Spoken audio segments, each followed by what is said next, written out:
Hello, everybody, and welcome back to the Board YouTube channel presented by FanDuel for today's Pick and Roll live stream. We're here for the Wednesday NBA slate, December 4th, and there is a decent amount of NBA games to work with here. We've got 6 games to discuss.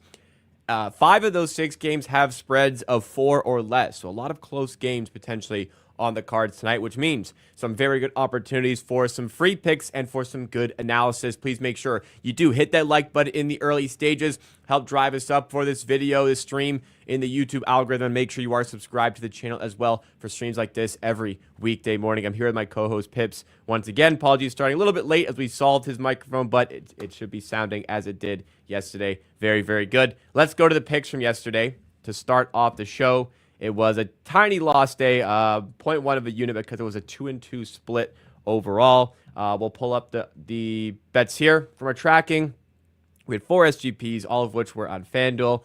We'll start with the winners. Scotty Barnes and Ben Mathurin. Pretty easy here. Scotty Barnes put up a career high in points against the Pacers.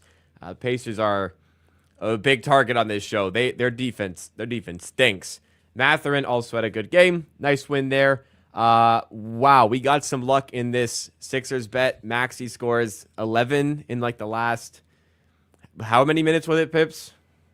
90 seconds.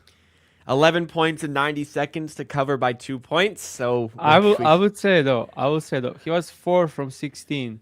That's true. Before, which is unheard of. But yeah, we did get lucky at the end. Overall, he scored 21 on like insanely poor efficiency, but still, like, it was luck for sure. And then we have Giannis and Cade. Giannis, we needed 30. He finishes on 28. Tough break there. And then the Wembanyama, KD. I'll just add that Giannis didn't play a single second of the fourth quarter. It was like biggest game for the Pistons in last like 5 years, maybe even more, and they got blown out by the to advance in the NBA Cup. Yeah, they didn't advance, right? No. So they lost by like 20 something.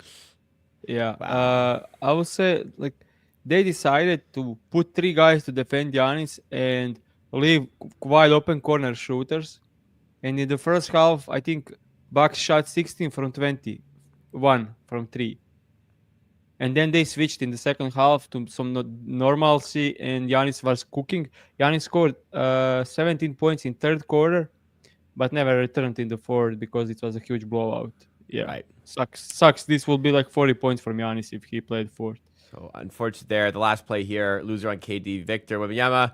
3-leg parlay, none of the 3 legs cover. So, I mean, if it's not going to win, I guess it's nice that it wasn't a heartbreaker. KD had 13 at the half, but didn't return in the second half. Didn't play. Some huge concerns about injury. Wemby, just didn't get it from the 3. Actually, I was surprised with Mike Budenholzer adjusting in this one. They decided to switch everything with Wemby and took a bit of his spot up threes and pick and pop game in this one. I never seen Mike adjust in the regular season games. So this was interesting. I was going to say, it's a bit strange for Mike. Yeah. Maybe he's adapting. Yeah. Michael in the chat mentions he took Scotty 35 plus because of some stuff you said yesterday, Pips.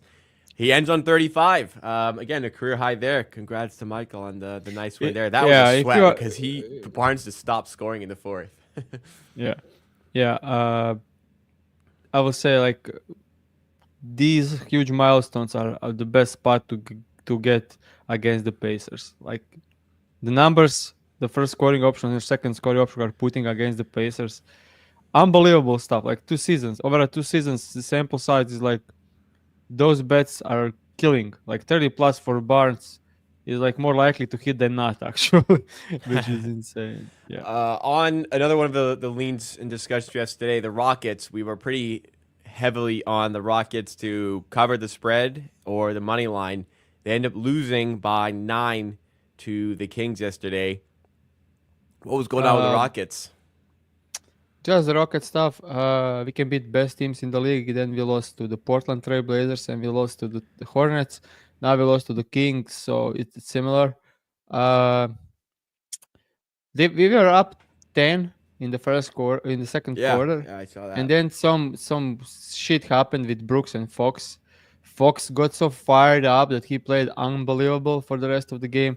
Overall, we just like made light a fire in them, and they Hmm. started playing like crazy. And our energy defense just wasn't there. So yeah, tough one, but We we played move. poorly. We, offense was good, defense wasn't. So it's actually now that Monk is starting, their defense remains the same almost, but their offense looks very very better with Monk because he's their best creator. I Which know is people will like, crazy. yeah, Think but about Monk like 3 years ago versus now. yeah, I always spoke about it. Like I'm in love with Monk when he gets on the floor and starts playing pick and rolls. Like he's unbelievable in pick and rolls. And last night I think he had 12 assists playing next to Fox, Sabonis, and DeRozan, and against the Rockets. So yeah, he was cooking. Like he's tremendous player and tough bucket maker. And yeah, Yeah, he so was just like he was a bench guy on the Lakers. He signed like a minimum for the Lakers a few years ago. He used to play for the Hornets. Like it's crazy how far he's come as a player. But we talk yeah, about a lot of games here. We follow a lot of games around the league. The easiest way to follow along with everything going on around the league is by simply betting with the FanDuel Sportsbook. There's amazing opportunity still here with FanDuel, America's #1 sportsbook, because they want you to catch all of this action. Right now, they're giving everyone 3 months of NBA League Pass, and all you have to do to access every tip-off and buzzer beater around the league is place any $5 bet on the NBA. And on top of this, for a limited time, new customers bet $5 and get $150 in bonus bets if your first bet wins. So next time you've got a play you want to make, next time you're tailing one of the picks in the show, make sure you bet it on FanDuel. Watch your picks come to life live with League Pass. Just visit FanDuel.com/board to get 3 months of NBA League Pass courtesy of FanDuel, the official sportsbook partner of the NBA. That's FanDuel.com/board, BOARD, the name of the channel. Must be 21 plus and present in select states for Kansas and affiliation with Kansas Star Casino or 18 plus and present in DC. First online real money wager only. $5 first deposit required. Bonus issued with now withdrawable bonus bet which expires 7 days after receipt. After 3 months free trial, the full price of League Pass will be automatically charged monthly. Cancel anytime. No refunds. Terms, restrictions, and embargoes apply. Limit 1 pass per customer. See terms at sportsbook.fanduel.com. If you have a gambling problem, call 1-800-GAMBLER or visit FanDuel.com/RG. Call 1-888-789-7777 or visit ccpg.org/chat in Connecticut or visit mdgamblinghelpline.org in Maryland. Hope is here. Visit gamblinghelplinema.org or call 800-327-5050 for 24/7 support in Massachusetts or call 1-877-8-HOPE-NY or text HOPE-NY in New York. We'll bring Pips back up. We'll jump into the slate here. 6 games to go through. We'll start off with the top of the... Oh, you got let's something?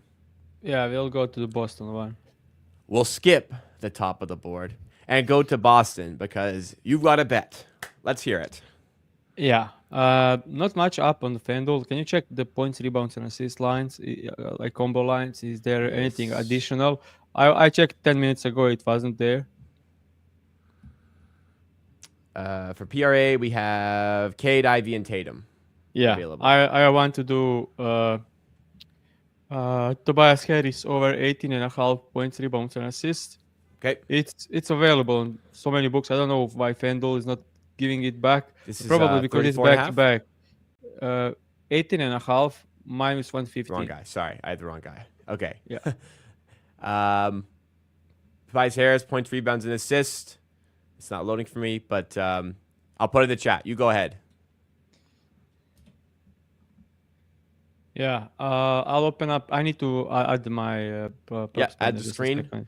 And we'll Yeah. hear D analysis here. But it's Tobias Harris over on points, rebounds, and assists. Minus 115 available in market at a couple spots. Minus 120 widely available. So minus 115, minus 120 is fine for this play here, I'd say. Yeah, so I shared, open up. Like, Yep. this is without any filters. Like, this shit is without any filters. Like, only games when Kate, Cunningham, and Ivy were playing. No minutes, like, overall. Like, even, like, if, let's do, like, when he played less than 30 minutes, so blowouts, he's over in all 5. Okay, he played Pacers, Wizards, Raptors, Lakers, and Knicks. Not that difficult of a matchup, but he covered in a blowout as well. Like when he played less than 30 minutes. Overall on the season, over this line in 15 out of 18 games, average 24.3 on the season. Uh, let's look at the games that he didn't cover. Okay, so first game, 16 against the points, rebounds, and assists against the Pacers. He had 2 rebounds on 9 rebounding chances and 1 assist on 4 potential assists.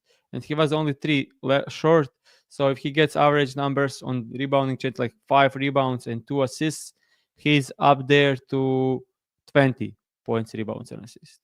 Against the Rockets, terrible matchup, difficult matchup. He got up to the 18, so 1 short.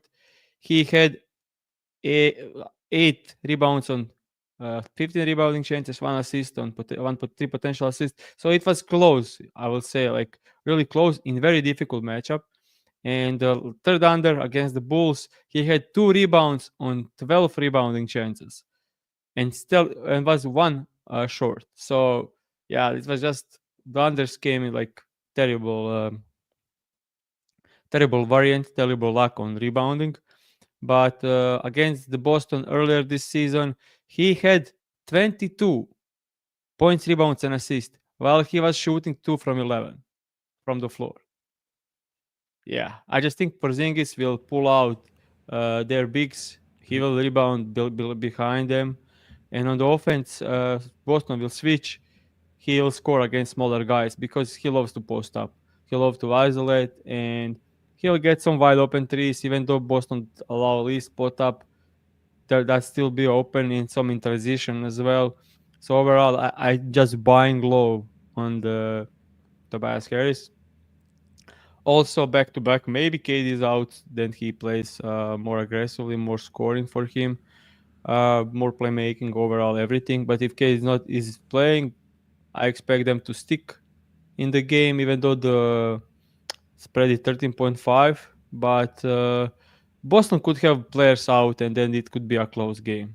Earlier this season, it was a 6-point game between Boston and the Pistons, and Boston has Drew Holiday and Tatum questionable.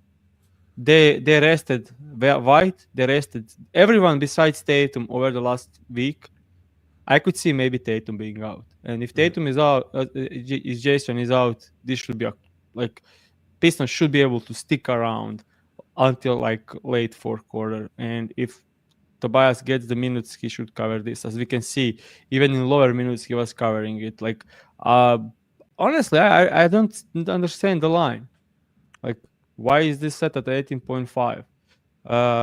Let's look at something like I always love to deep dive, but if you take a look at his usage, it's between 17, 18, 20, 20, 18, 21, 19. So let's say it's always like last couple of games, it's always between like 17 to 22% usage. So if you take a look at the last season, we can compare the matchups and the player teammate stuff, but we can compare usage. Last season when he had the similar usage, 17. Just a second, I need to find the usage button. When he had 17 to 25% usage, I would say even 16. I'll go even more conservative. 16 to 23, let's say. That's how he had this season. And when he played 20 plus or more minutes, 25 plus minutes last season, okay, he was over in 34 out of 36 game with 28.5 points, rebounds, and assists. That's just like I honestly think this is a wrong line. I know it's even like 4 games against the Boston, 29, 26, and 22 points, rebounds, and assists. Earlier this season, he had 22 against Boston while shooting 2 from 11 from the field. I know we are not fans of Tobias Harris, but he won't shoot 2 from 11 every night. And even then, he covered. So I honestly don't understand what's going on with this line. So yeah, right. That's our first bet. Yeah. There you go. A lot of strong things to back up the Tobias Harris play over 18.5 PRA, minus 115 or minus 120 available here. And good position based off that. We'll go back to the top of the board now. We'll start off with Orlando against the Philadelphia 76ers. Tight matchup here on the spread. Orlando away from home, favored by 3.5. They have been really winning games as of late, but they're coming off of a pretty resounding loss yesterday to the New York Knicks. They lost by 15 in the end. Second night of a back-to-back here. How do you think they'll fare against the Sixers? Yeah, last night I was expect Knicks to win. Didn't expect them to kill them. They Yeah. absolutely murder them. Uh, yeah, the strength of schedule is sometimes can trick you. And Orlando Magic, with their defense, they are beating any low hanging fruit on the team of the teams because it's difficult to score on them. And teams without like stars, creators, struggle against Magic. And tonight we have. I was so sure in a win of the 76ers last night. They were up 20 almost the entire game, and they almost lost at the end. Like Yeah. against the Hornets, The against the Hornets. fucking Hornets. Like they only had like one decent player in Brandon Miller, and they let him score for almost 40 points, which is crazy. So yeah, I'm not. I think I overstated how. And they had a crazy game from Paul George. Like Paul George played the best game of the season, and still barely won. I like McCain. Yeah, this dude is playing out of the mind. But everyone else, they have Yabusel at the 5, which is not great. But for No. backup minutes, sure. But to be your starter, Drummond and Embiid are out both. So yeah, this will be a low scoring game in my opinion. Well, I spread's can even 209 and a half, so that's low. yeah, yeah, really low. But not, neither team can score in this one. So uh, 3.5, 3.5. I still think it's fair. Okay. On the player prop side, anything you're looking to attack here? Nope. All right. This game is. I actually don't like the slate today. I don't know. Not my cup of teams are playing. Okay. Yeah. Cup of teams. That's a good one. We'll go to the Lakers against the Heat here. Rematch of the 2020 NBA Finals. Lakers +2 on the road. Both teams kind of needing some wins here.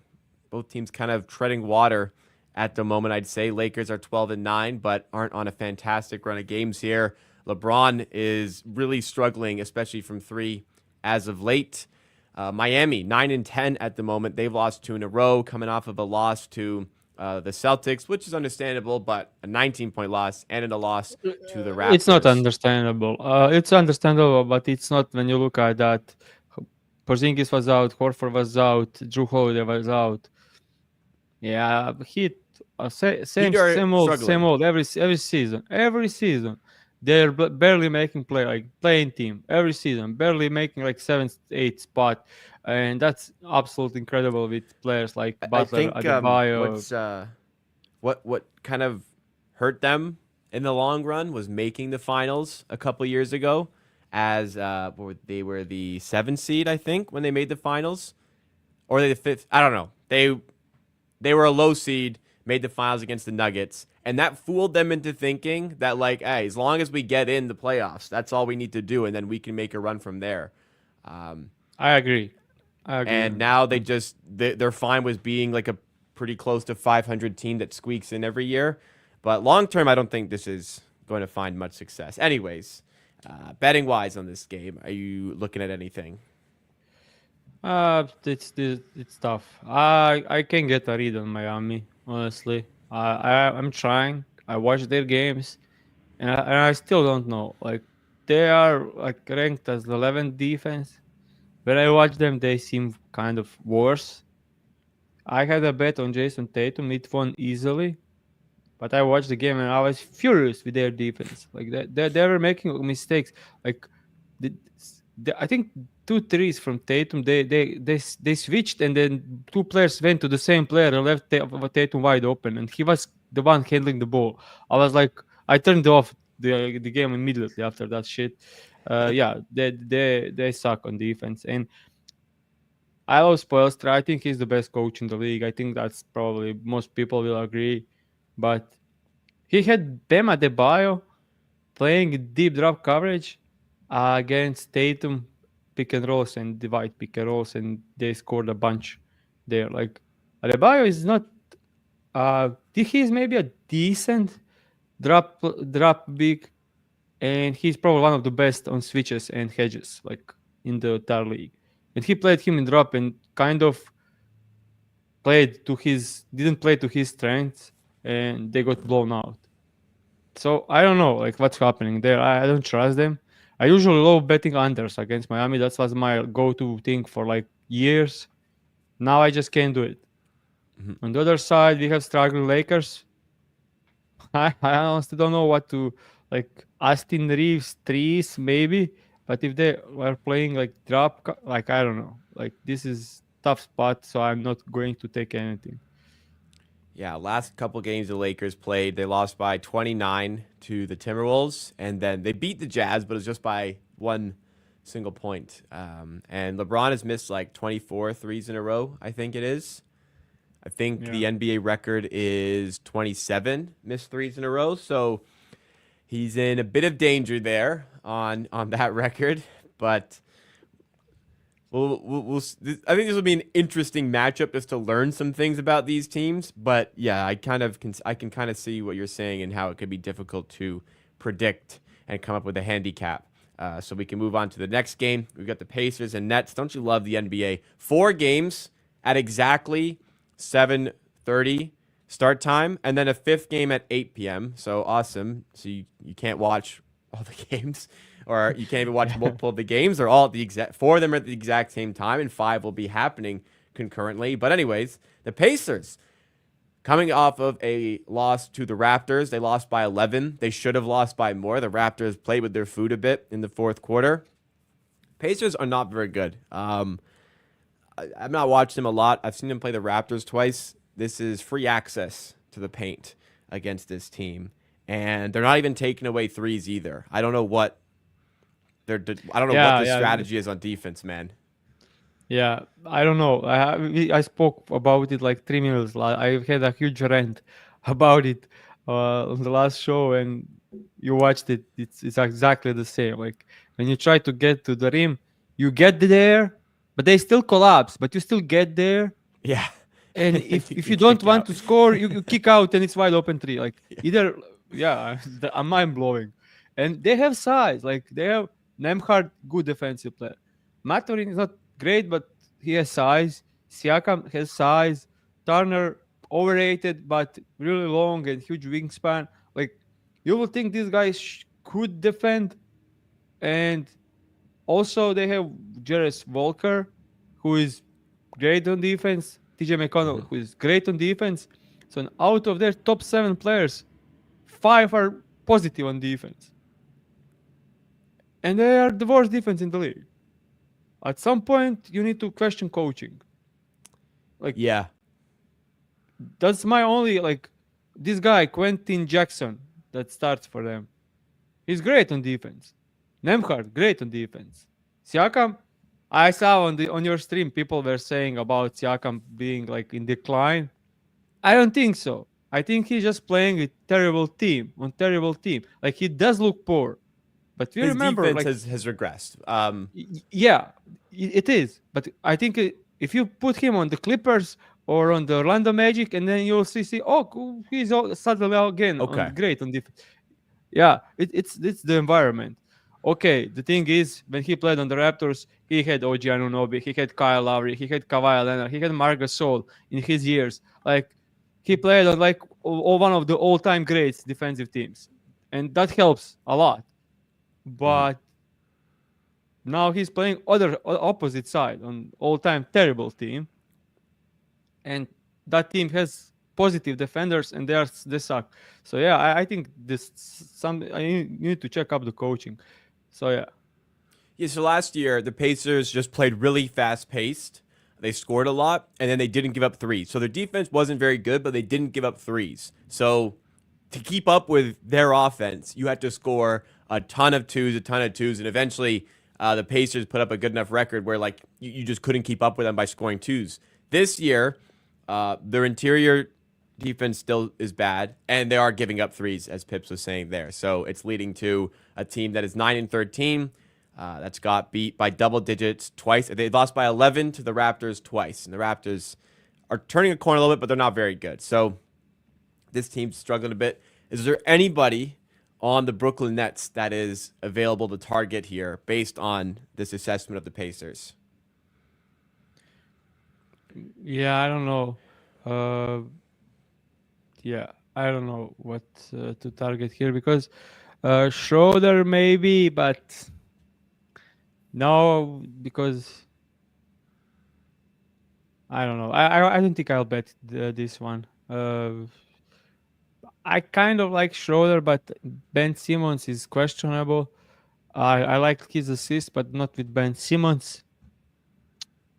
If he's playing, yeah, no bet for me this one because they have like first scoring option Cam Johnson, who is like spot up guy, and you don't want to bet spot up guy against the Pacers. You want to Mm-hmm. bet ball dominant scorers, which is Schroeder. But I think this line is a bit high for Schroeder Yeah, because probably he two and a kind of half. regressed. But still, there is not too high of a line against the Pacers. So I'm split. So yeah, I won't take anything. Okay. We usually save questions for the end just because two people have brought it up. Jerry We the Best and Nicholas Jepson have talked about Halliburton under 18.5 points. Currently it's 17.5 with juice towards the over on FanDuel, which I I will would double say check. be careful about Halliburton with all the travesty we saw from the Pacers last night. Halliburton did look Very good great. game. Yeah. Yeah, and it was on the road. And we take a look at the last how many last 6 games. He's over in 5, averaged 23.3 points.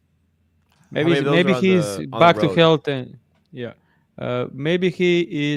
Maybe he is like figuring it out or getting healthy.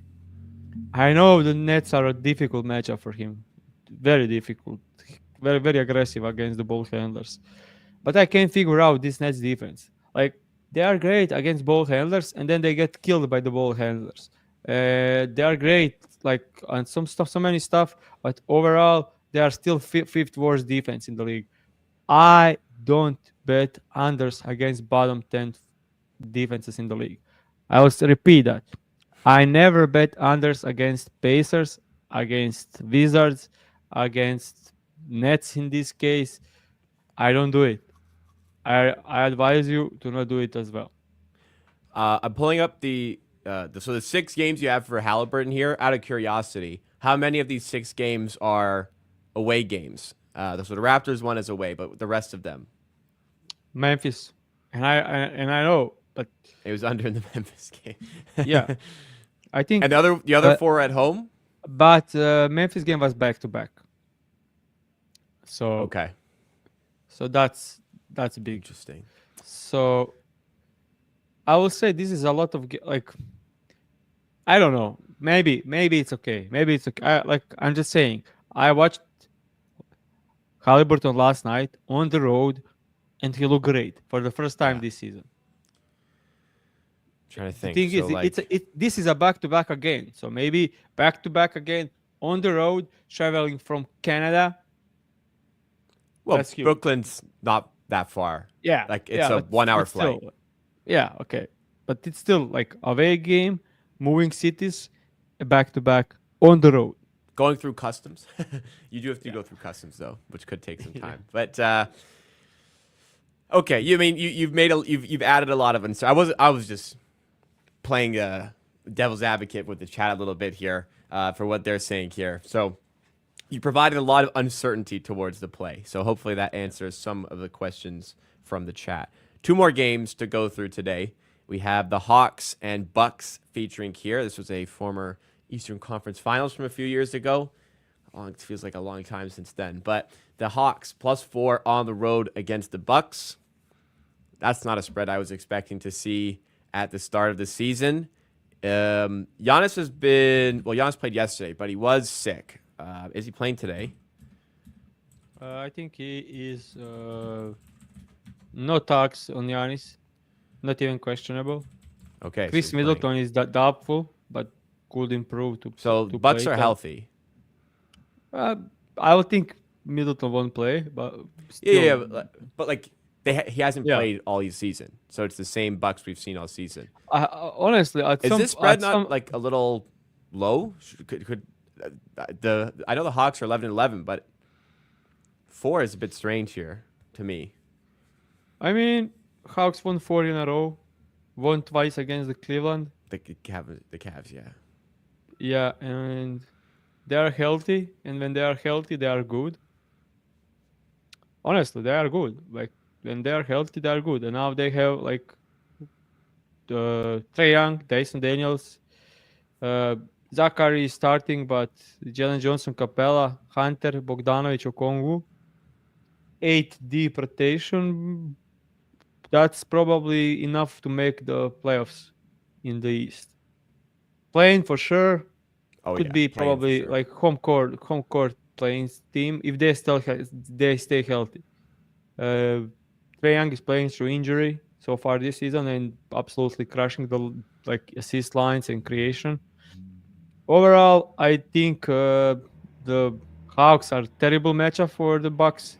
Like Bucks are a better team. That's not out of question. But when you look at the way the Hawks play, that's not great matchup for the Bucks because Trae Young creates a lot of wide open threes against drop, and if the shots are starting to fall with against Bucks on back to back, they can stick around. They showed that last season as well.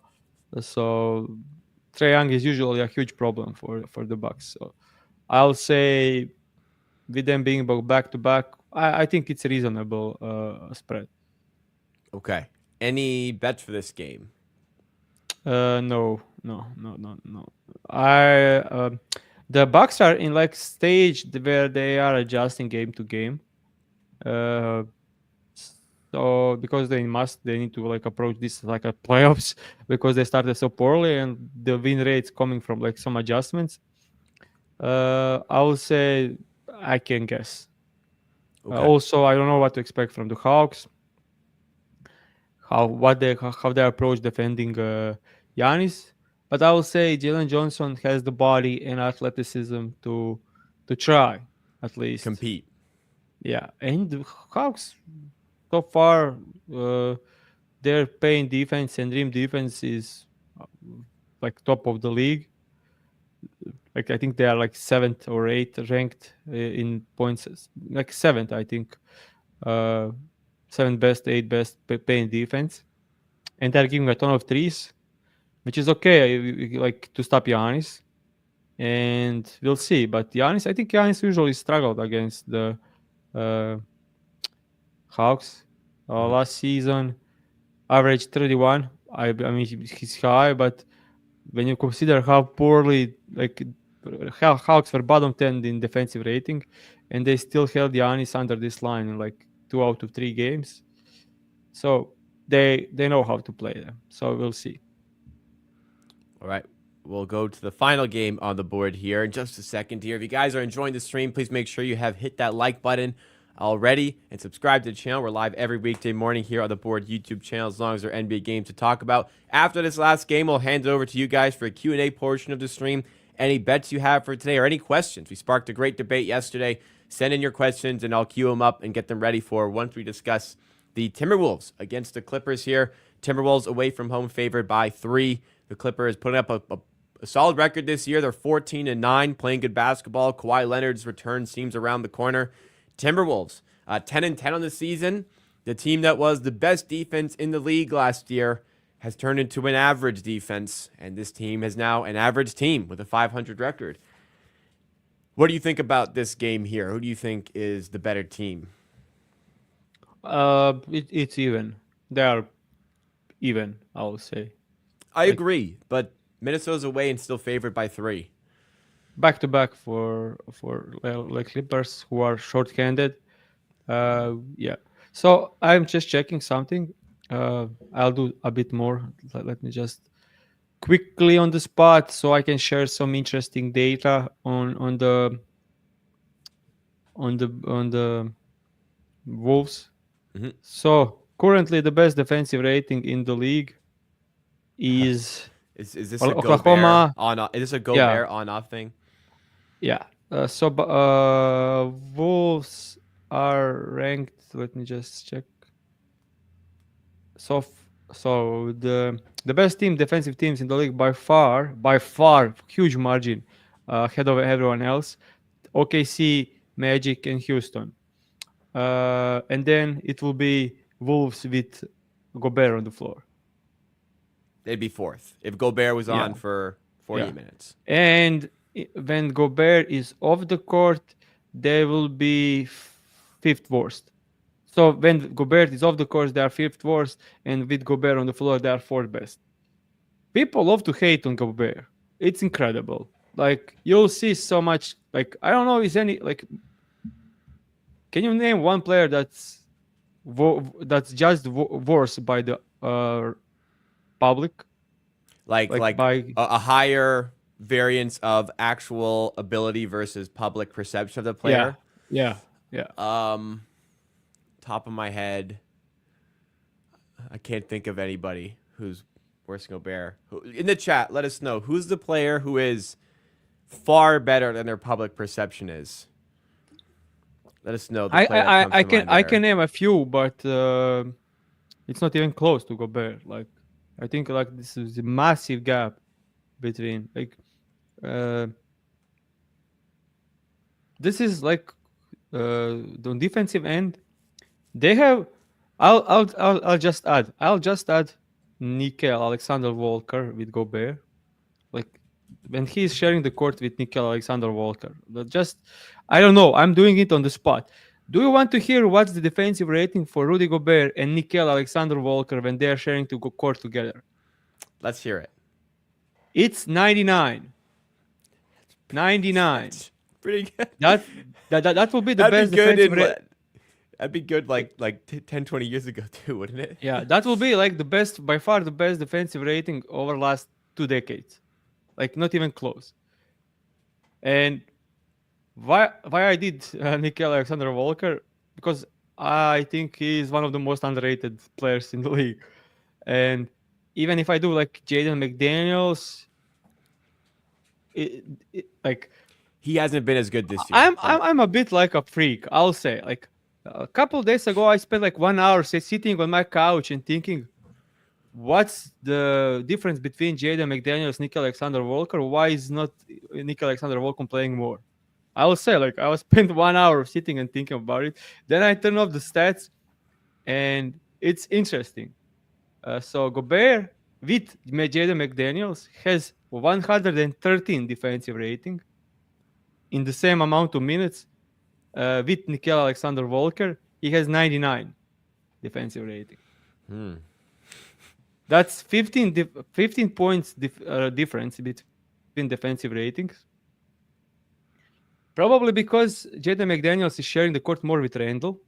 Could be. yeah, That doesn't need to could be.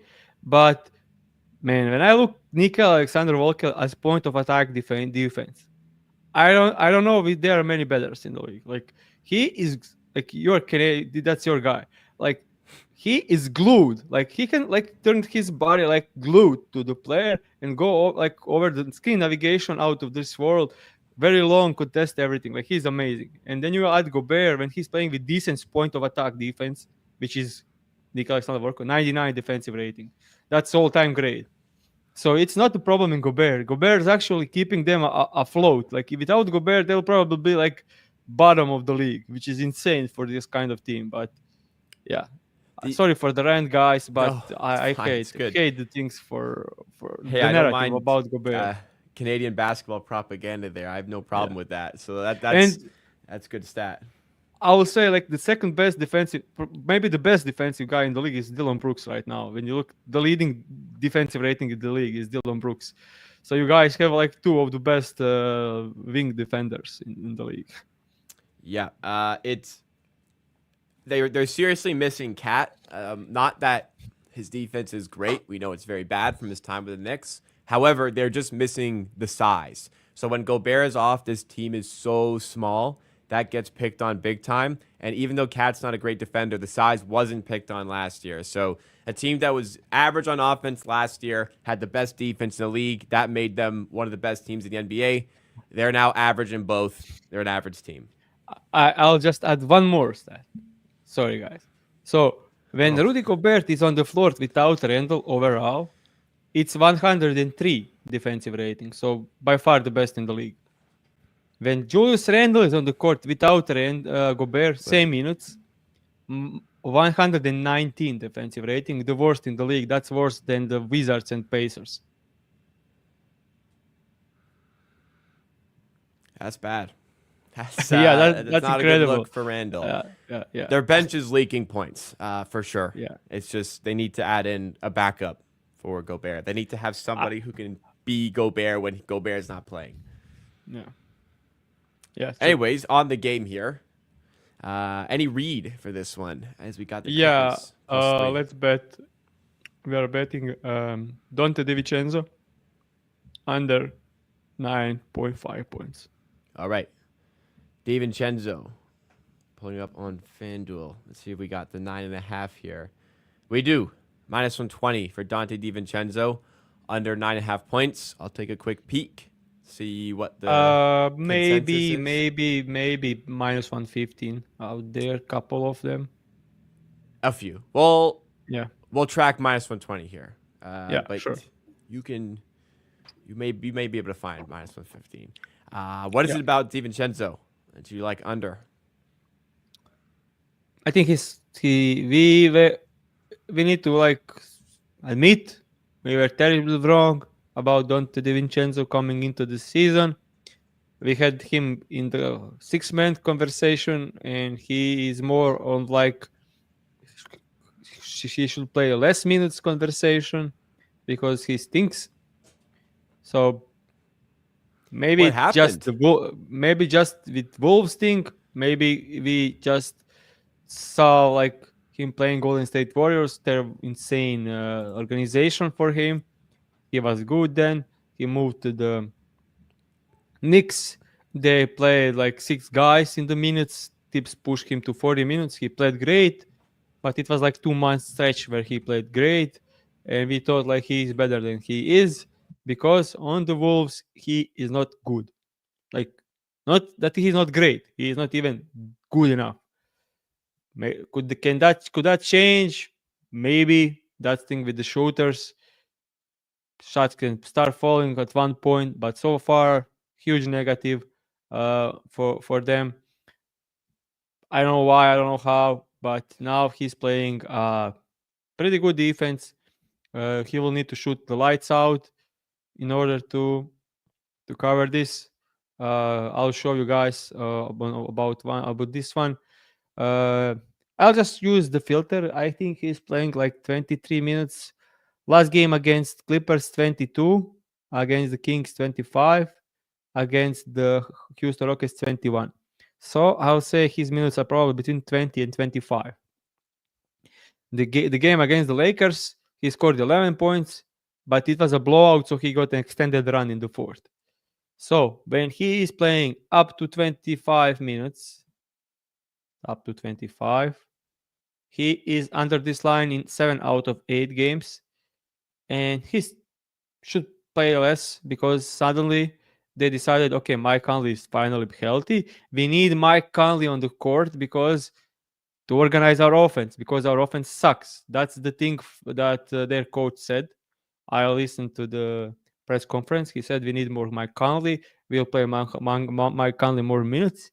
More Mike Conley means less Dante DiVincenzo. So I expect him to be in the 22 minutes range, maybe even 20. Last game of this, when he played 22 minutes against the Clippers, he scored 9 points, shot 3 from 5 from 3. Low of usage, didn't get much shots. That's because Clippers have tremendous defense. They have great perimeter defense. So he's playing minutes when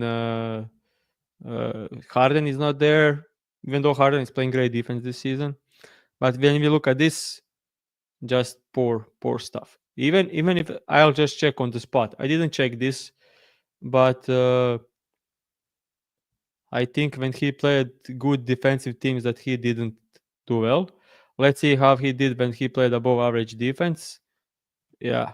Let's see when he played top 10 defense or top 11, for example, just looking like above average defense when he played. He was under in 4 out of the 5. We didn't took any minutes in this one, and the over came against the Boston by 1 bucket. He shot 3 from 6 from 3. So yeah, overall, I like this as an under. And when you look at the matchup wise, similar players: Huerter, KCP, Hield, Huerter again, Grayson Allen, Buddy Hield. So like shooting guards, small forwards, movement shooters, uh, didn't score a lot. The only guy that went over was Dort, and they left him open. But they decided we'll not defend Dort because he's not a threat.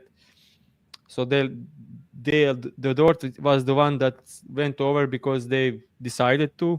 They won't leave Dante DiVincenzo open. They showed that in the last game. And any similar type of movement player, shooter, stayed under. And yeah, they are great against transition. They are great against ball handlers. They are not allowing spot up to the guards. And overall, they are allowing how many? Let's see. They are allowed like below average threes, and they are fourth best defensive rating. So overall, really tough matchup for Dante, who is losing minutes lately. So we need to fade this. So I'm looking up some DiVincenzo stats from last year. So I wouldn't say he like tricked us or anything because he was very good last year with the New York Knicks. He averaged 8.7 3-point attempts per game and made over 40%. That's crazy. The year before that was Golden State. He averaged 5.3 a game and made just under 40%. So 2 really good years of shooting in a row on pretty high volume. The big thing that's dropped off this year is his 2-point percentage has gone from 54 with the Knicks, 52.5 with the Warriors. It's now at 46 currently with the Timberwolves. So I'm not sure if that's a lack of spacing. I mean, he should be providing some of that spacing. He's down to 33% on threes this season. And like you said, as a shooter, maybe the shots start to fall. But part of the reason why the Timberwolves offense is struggling is because he was supposed to be a lot more important to it as well. I was saying like with Dante DiVincenzo, I'm not saying like he tricked us, but I was saying like Golden State Warriors for a guy type of player that Dante DiVincenzo is the best possible environment probably in the entire league to be in, and he played great. That's without question. But he was put like in great, heavy organized offense, like. And then he was on the Knicks, and he was having a great season, but he put great numbers. Like he was playing great overall before the All-Star, post All-Star. But post All-Star, they have so many injuries that he played 40 minutes a game, and then he averaged 19 points a game, and he was like, okay, the efficiency was below average, below the league average in that crazy run. It was just huge, insane minutes and insane usage because there was no one there. And he played great. No, not saying that he wasn't. I was fan of Dante DiVincenzo, but now he's put in a team that struggles with offense, that has almost league low organized offense when Conley is not there, and he's playing in the minutes when Conley is not playing. Right. And in his minutes, it's not organized offense, so he needs to force his shots to get. And of course, the efficiency is going really down, and he needs to force his shots. And I'll say on the Knicks, he had played with Brunson, sharing almost the most minutes with Brunson, who is getting like he was getting the Doubles most like crazy. double, yeah, and he was wide open a lot. And now teams are like, okay, Dante DiVincenzo is good. We are not helping off of this guy, and then he needs to force the shot. Yeah, it's like that stuff when some guy is great, and then when team starts to defend him like he's great, then he suddenly hits a wall. Like that's happened for so many guys. Not saying it's Dante DiVincenzo stuff, just saying like I'm reading the room. And currently at the Wolves, he's playing with terrible unit. Mostly time Randall is playing with bench unit. He fucking sucks and doesn't create much for them. So it's real difficult for him to get shot. Also, they have decent spacing in the second unit, but they don't have rim pressure. You need rim pressure for defenses collapse two shots open. Their bench unit is spot up shooters all around. Like it's Naz Reid, it's Nickel Alexander Walker, it's sometimes Conley. Like no rim pressure. Gobert is not out there to be vertical problem. So I would say like the spacing is good. But look at the Boston Celtics. Like they have great spacing, but then they have Jalen Brown, Drew Holiday, and Tatum that will drive to the rim and bend the defense. This unit of Wolves has great spacing, but no one to bend the defense, no one to create anything. And then you're just staying with their guys and let them shoot over you. So it's so easy to defend. Fair enough. Good assessment on DiVincenzo. Great way to explain why we're playing under 9.5 points today as the second official bet. Yeah, I think you get better analysis than that. Let's jump into the Q&A portion of the stream. Send in your bets, send in your questions, and we'll react to them now. We'll start off with Frankie Rodriguez. Welcome back, Frankie. Somebody who's here consistently asking questions, asking about Jalen Johnson, 15-plus points, Bogdanovich, 10-plus points, and Trae Young, 8-plus assists. Plus 154 with a boost token. You like anything about this play here? I'm just going to check one number, and that's Trae Young assist usually against the Bucks. I think Bucks are struggling with transition defense, and that should help. Last season, Trae Young 11 and 12 assists against the Bucks. So yeah, Jalen Johnson is someone I like almost every night to cover 15 because he's doing it constantly. And Bogdan 10 points makes sense. Bogdan is one of the best shooters in the league, and he's usually killing drop coverages, and this is a perfect spot for him to try. He's like auto picks, out of dribble, hands off. A very underrated player, I would say, for Bogdan Bogdanovic. So I think this is a good spot for him to get the points. All right, there you go. Good question. We'll go to the next one here. Johnny C asked about Anthony Edwards. 4+ threes at plus 110. Edwards still shooting the ball a lot this season. What do you think about the matchup with the Clippers? I know they're a good defense, but what do you think? You get better price I at don't plus like. 110, by the way. I don't like this. 4+ threes or over 4.5 threes. 4+. Yeah, the line's How is it? 3.5. The line is 3.5 right now. But it's not a plus. Like it's 4+. I see 4.5 at plus money. I don't see over 3.5 for plus money. The line everywhere is 3.5. Yeah, I don't see it, but okay. Like, yeah, sorry. I opened the seats. Fuck, man. Sorry. That's okay. Yeah. Sorry, I was confused. Matchup is not great. But he still get 9 shots up last time they played. 9's not really enough. He's got to get up more. I think 9 is enough, math wise. 9 should be enough. Like he's making like Tip 4? 58, 57, 58% chance for him to hit. So it's slight edge there. If he gets 9, he could get more. He could get less. I think 9 is. If you think he'll get 9, this is so math wise. Yeah, I understand the concern. Math wise, for example, if like 10%, 40% shooter is taking 10 threes, everyone expect to make like 4 at 40% or 50% of the time, but it's a bit actually a bit higher than that.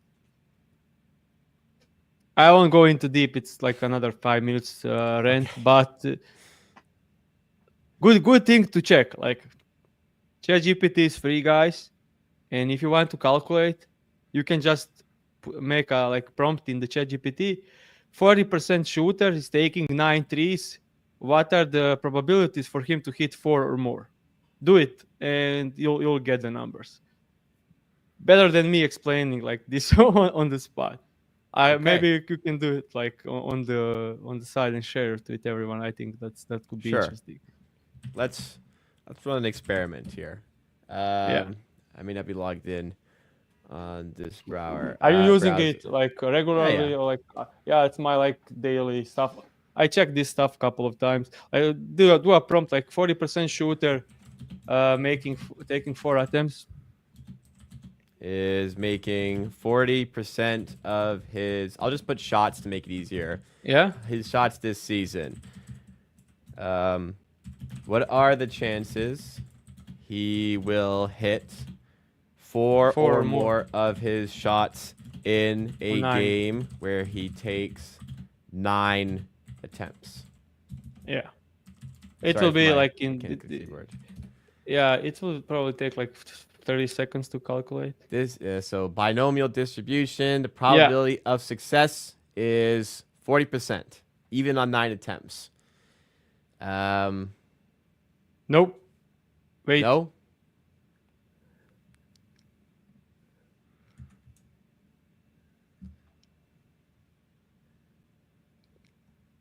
Yeah. So it says 40% chance. Oh, the probability of success, probably hitting a shot is so P is 0.4. Yeah, can you go down there? It's I can't do more advanced data analysis. Why can't it do it? Like I'll Oh, view analysis. Here we go. Does it have the answer? I don't know. Like when I do this, it shows me. Maybe it's used to you. This one's like, who the hell is this guy asking this stupid question? I don't know. It's not giving me the answer.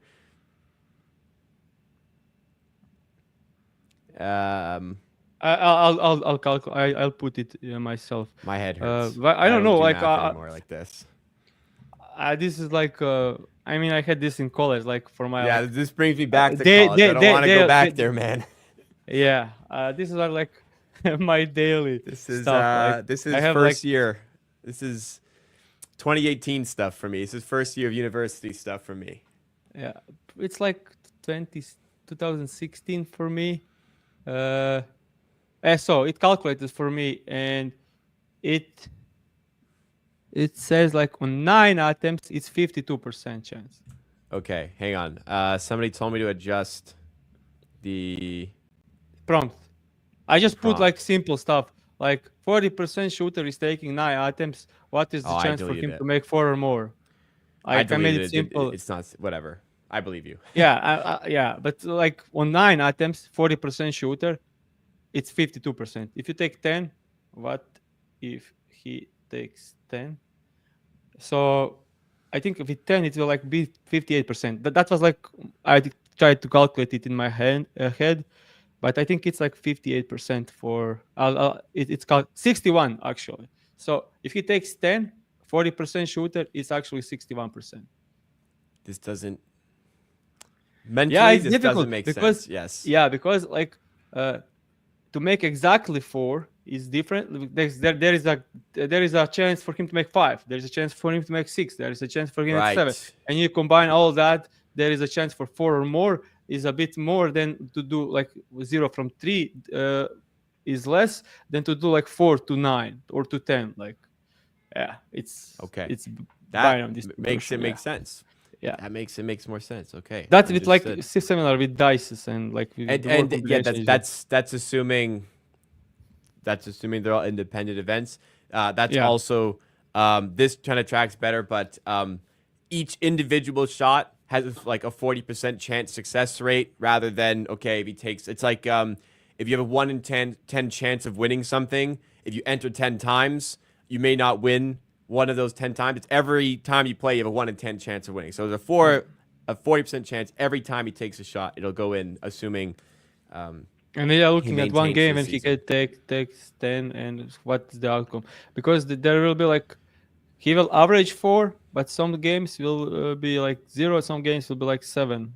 I don't know. Like he will probably some games he'll have like 0 and 1, and that will bring that down. But most of the time, he'll score 4 or 5. I wonder if I would have been better at this in school if we did NBA efficiency as the examples.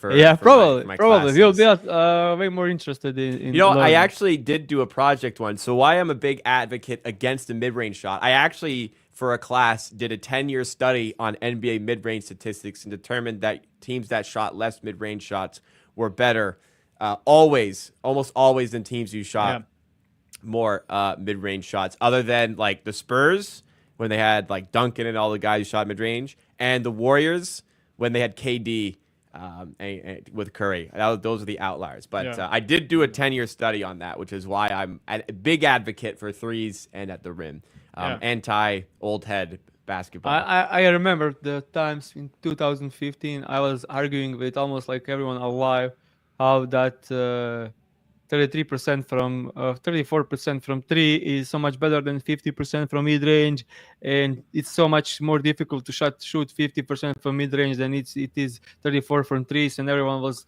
calling me crazy, and I just like, this is math. I have no emotions in this one.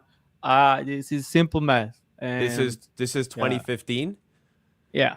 So 2015 is like the turning point of the NBA where everyone in the NBA recognized it. 2015 onward. So from 2010 to 2015, there was a huge discrepancy. If teams figured out in 2010 and 2015 to take less mid-range shots, they had a massive advantage because not everyone realized it. That advantage has slowly decreased over time as more and more teams understand it. So you picked up on it really early. I will say, like, it was then NBA 2K14, I think, when I played with Golden State Warriors. And I was just chucking the shots with Curry, obviously, and Clay.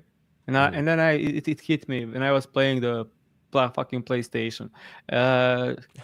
Like, okay, this actually makes way more sense by playing the NBA 2K.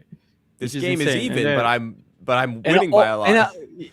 And then it actually makes sense that the Golden State Warriors, I mean, it wasn't the Golden State Warriors, it's Mike D'Antoni, but the Curry and Klay Thompson were the perfect example for shooting more threes. So yeah, it ended up being like the big thing. So the outliers, by the way, for being the Spurs Warriors, the outliers are teams that had elite mid-range shooters that could get away by shooting mid-range because they were so good at the mid-range shot. So you basically, what the study determined, there are maybe like 20 players in the NBA who should be greenlit to shoot mid-range because they're so good there.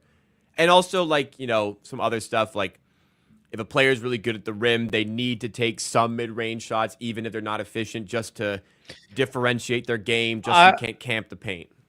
Yeah, I actually discussed this with my friend like 5 days ago for Zach LaVine, why is he shooting mid-ranges? Just counter, like three level scorer. Like, that's it. Siakam's the perfect example for me because he's so good at the rim. Teams take it away. He has to shoot 43% of mid-range, which is not efficient. But he has to take that sometimes so that they think about it, and maybe that's more space for him at the rim that makes him better. It's like putting a really bad parlay in a betting account so that it takes the scent off of you being a sharp bettor, essentially. You make a bad play. Yeah. Make a bad play to look to help you in the long run. Yeah, you should clip this. This is a legendary example. That just came to me there. So that's why sometimes mid-range is okay. But it's, mostly, like, if you're not a star, don't ever shoot mid-range, essentially. That's the lesson here. What was funny about that study is the Rockets were the prime in this era here, Mike D'Antoni. They never shot in mid-range. Like, they were always so much higher in three-point attempts and so much lower than every other team. I also say, like, for this one, as a Rockets fan, I had debates with people, and like, it was like regular season. That's unbelievable, like, approach. And then when it comes to playoff time, terrible idea. Team will just adjust. So I remember the first game series against the Lakers. LeBron is just another level IQ guy. They were defending, like, AD was inside the rim defending, and everyone else was spread out defending the perimeter. They didn't even flinch. Defense. Yeah, they didn't even care to look at mid-range. And if you want to drive into the AD. So they that's took prime away AD the threes. Too. Yeah. Like, Lakers didn't even play that great. Won 4-1. It was so easy, like, because when your opponent knows that you are not shooting for like 40, 50% of the floor, even maybe like 70% from the floor. When you look at half court offense, mid range is like 50% of the entire court.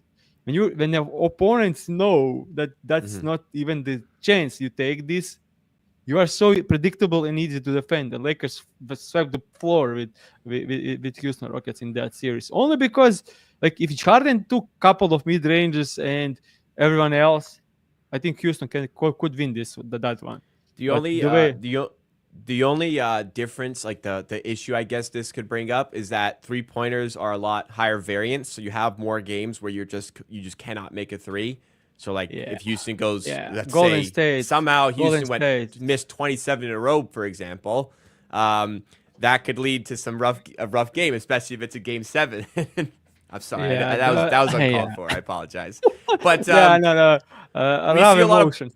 we see a lot of blowouts in modern playoff basketball because I would say because there's a lot higher variance to these games because 3-point shots being taken. But teams are better off taking these threes and take the bad games that happen with it. It hurts, but I was strongly for them to drive to the fucking rim, and so I'm not even like, I agree. Like, at some point they need to drive. Yeah, all of this is in with like it's not just like the argument would be like a spreadsheet doesn't win a game. So in a game where you're not making threes, okay, now you adjust. In a game where AD's at the rim and the Lakers are playing for defense, now you adjust. It's just can you counter? You have to have those counters ready. Yeah. And I guess in this case, that was the Westbrook Rockets team too, right? So yeah. I guess not a lot you could counter there with Russell Westbrook at that age, but. Anyways. If we had Chris Paul to shoot mid-range, wide open mid-range in that series, I was just thinking that prime Chris Paul was still there. Yeah. We win. But yeah. That's got to sting. Tough one. But yes, hopefully an enlightening conversation to you guys on if you ever hear us talking about mid-range shots negatively, this is why. So for guys like Randall, who we don't like, or Jalen Green a little bit. This is part of the reason why. Last one here. Tyler Hero, DeJounte Murray. DeJounte Murray is probably the best example of terrible mid-range efficiency. Yeah.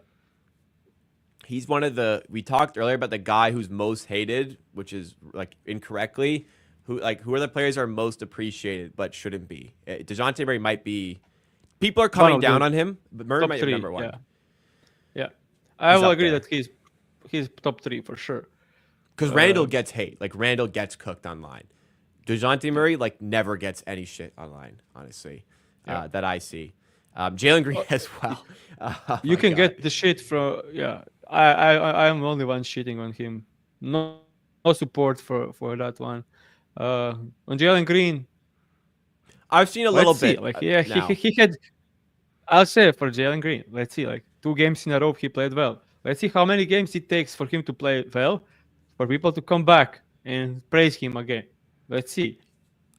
You would know better than me. I don't follow many Rockets fans, but the ones I do understand Jalen Green is not that good. Would you say the majority of the discourse around the Rockets is negative to Jalen Green, or is it positive? Last season, I would say 70% are positive. Even you were positive end of the year, though. Yeah. I'm not like I hate what he produced. I don't hate Jalen Green. Like I hate what he decisions. Like if he suddenly turns it around and make better decision, I'll say great. I was wrong. Good, but terrible decisions on the court. And I think now it's like 50-50. Maybe like even 60-40 in against Green. Oh, against? Okay. Yeah, so against. People are seeing but like let's see, like 2 games in a row he played well. Let's see 2 more, and it's a shift. You're going to be back in positive for sure. Like we'll see on Jalen Green. Yeah. Okay. Final question, because there's one more here. There's a few bets, or one bet here. Carlo asked about, I believe this is Austin Reeves, 12 plus points, 3 plus assists, 2 plus rebounds at 1.78 odds. In my head, I cannot do 1.78 to American odds, so I'll type it in. Minus 128. Minus 28. Oh, yeah, minus 120. Uh, I think it's. I will look for a better price. I odds 1+3 or something at least. Like I don't know. Like this is so much for not great price. Uh, I honestly think this is a fair price for this. Yeah. But there you go. What a way to end off the stream there. We dove in to the mid-range, the intricacies of efficiency in the NBA, which I was not expecting Can't to. wait. Can't wait you guys to break down and circles back the thing you saw yesterday on the Twitter about DJ and Ellie post about Wemby quadruple double. I think you probably saw that shit. It's probably going to be on circle back because What the that's analysis of it, where yeah. the person took I, every game in so NBA history and I'll say compared it to like on the show I said that I don't like Kirk Evans' personality. Some stuff about it. I respect him as a bettor. I think he's great. But he's abrasive. Yes. I love how he came about this one. Like perfect response, perfect guy to come after. Because the brains behind it, the logic was like I have a 11 years old sister. Probably will do a bit better job with approaching the calculating this All right. stuff. It was embarrassing. Let's give a preview because you brought it up. Let's give a preview Yeah. here. I'll pull it up on my screen here. So here was the tweet in question. By the way, I didn't know this. He's doubled down since then. So FanDuel added a bet for Victor Wembanyama to record a quadruple double this season. They offered it at plus 30,000. With all due respect, I don't think that's a fair price. It's not, of course. But it's like a rec bet just for fun to throw some money on. It's not for sharp bettors. It's not a good price though. So anyways, DJ and Eli posted, I did the math on this. There's been 4 quadruple doubles in NBA history across a total of roughly 70,000 NBA games played by 10 starters each night. That would make the fair price for this plus 17 million. So bad bet. Correct to agree it's a bad bet. However, the analysis implies that Victor Wembanyama is a standard player of the 70,000 game sample size, and there is absolutely zero account for Victor Wembanyama being different. So we're basically taking, we're comparing Victor Wembanyama to Luke Longley, who was the center on the Bulls during their dominant era in the 90s. Not center. We are comparing him to like guys. Sure, okay, a point guard. Tony Snell. Damon Stoudemire, Muggsy Bogues. We're comparing Victor Wembanyama to. In the same, they're treated as an equal in this. Yeah, you're right. A point guard would have been better. So yeah, it's a bad bet, but also bad analysis. Okay, on live, I'm gonna live read what the. I don't care. I honestly don't even care about the price or the odds or how wrong he was on the price. Like, if you calculate something, do it wrong. Like that's okay. Like it happens. But the logic behind this is what, like you are saying, like there is no seventh. So there is no 7.74 guy, 7'4" guy in the league that scored 10 threes in a game. So the chance of MB scoring 10 threes in a game is like 0% or 0.00001%. Like that's, you never seen anything like Wemby before. Like, and he's shooting 15 threes a game. Of course, there is like decent chance he makes 10 threes. Like, I don't know. Like, this is just insane. Yeah, Kirk did a great job here. So Kirk did a great job of explaining the probability of Victor Wembanyama. And that's without even calculating in matchup wise. Like, this is actually basic. Like level. Yes.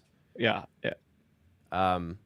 So Victor Wembanyama, fair odds for a quadruple double for the season would be plus 871,740. It's offered at 300. I believe it's offered at 30,000. So it's obviously still not a fair price. However, it's not 17 million. And treating Victor Wembanyama the same way you would treat Muggsy Bogues, Tony Snell, whoever, anybody you could think of, including like 1950s basketball, that's factored into it as well, where Jesus, I mean, you've seen Bob Cousy highlights in the past, haven't you? Anyways, guys, that will do it for the stream today. Wow, who knows where pick and roll live streams will go once it gets started here. Thank you, everybody, for tuning in today. Here, along last, are the official plays from today. Tobias Harris, over 8.5 PRA, which is minus 115, good to minus 120. And then Dante DiVincenzo, under 9.5 points. We got it minus 120 at FanDuel. Minus 115 was out there as well. So shop around. Make sure you're getting the best prices for all of your wagers. Hopefully you learned a thing or two today. Hopefully you're tailing the picks. If you are, hit that like button. And if you want to see more content like this, make sure you're subscribed to the channel. We're live every weekday morning, so long as there are NBA games to discuss. We'll be back tomorrow, same time. Well, actually, Thursday's a weird one. Let me just make sure there are games tomorrow. Okay, there's lots of games tomorrow. We'll be back tomorrow, same time, same place, for more from Pick and Roll presented by FanDuel.